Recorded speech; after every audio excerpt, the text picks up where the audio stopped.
ബില്ലുകളിൽ ഒപ്പിടാൻ ഗവർണർക്ക് വ്യക്തമായ മാർഗനിർദ്ദേശം പുറപ്പെടുവിക്കണമെന്ന ആവശ്യം സുപ്രീം കോടതിയിൽ കേരളം പിൻവലിച്ചു. തമിഴ്നാട് ഗവർണർക്കെതിരായ വിധി കേരളത്തിന് ബാധകമല്ലെന്നും 2 കേസുകളിലെയും സംഭവങ്ങൾ വ്യത്യസ്തമാണെന്നും കേരളത്തിന്റെ ഹർജിയിൽ കേന്ദ്ര സർക്കാർ ചൂണ്ടിക്കാട്ടി.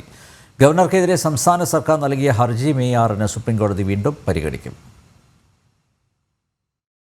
ഭരണഘടനയുടെ അനുച്ഛേദം 200 അനുസരിച്ച് ബില്ലുകളിൽ ഒപ്പിടാൻ ഗവർണർക്ക് വ്യക്തമായ മാർഗനിർദ്ദേശം സുപ്രീം കോടതി പുറപ്പെടുവിക്കണമെന്ന ആവശ്യമാണ് കേരളം പിൻവലിച്ചത്. രാഷ്ട്രപതിക്ക് ബില്ലുകൾ വിടുന്നതിന് സമയപരിധി സുപ്രീം കോടതി തന്നെ നിശ്ചയിച്ചു നൽകിയെന്നും വിധി കേരളത്തിന് ബാധകമാണെന്നുമുള്ള സംസ്ഥാന സർക്കാർ വാദത്തെ കേന്ദ്രം എതിർത്തു.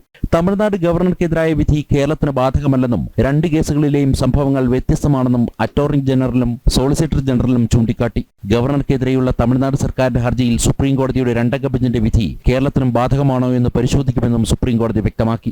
മെയ് 6-ന് കേസ് വീണ്ടും പരിഗണിക്കും. ജസ്റ്റിസുമാരായ PS നരസിംഹ, ജ്യോതിമാല ഭാഗ്ജി എന്നിവർ അടങ്ങുന്ന ബെഞ്ചാണ് ഹർജി പരിഗണിച്ചത്. തമിഴ്നാട് സർക്കാരിന്റെ ഹർജി പരിഗണിച്ച ജസ്റ്റിസ് JB പ്രദീവാല ഉൾപ്പെട്ട ബെഞ്ചിലേക്ക് ഈ ഹർജി മാറ്റണമെന്ന ആവശ്യം ചീഫ് ജസ്റ്റിസിന് മുന്നിലുണ്ടെന്നും മെയ് 13-ന് ഈ വിഷയം പരിഗണിക്കുന്നുണ്ടെന്നും കേരളത്തിന് വേണ്ടി ഹാജരായ മുതിർന്ന അഭിഭാഷകൻ KK വേണുഗോപാൽ സൂചിപ്പിച്ചു. ജനം, ഡൽഹി.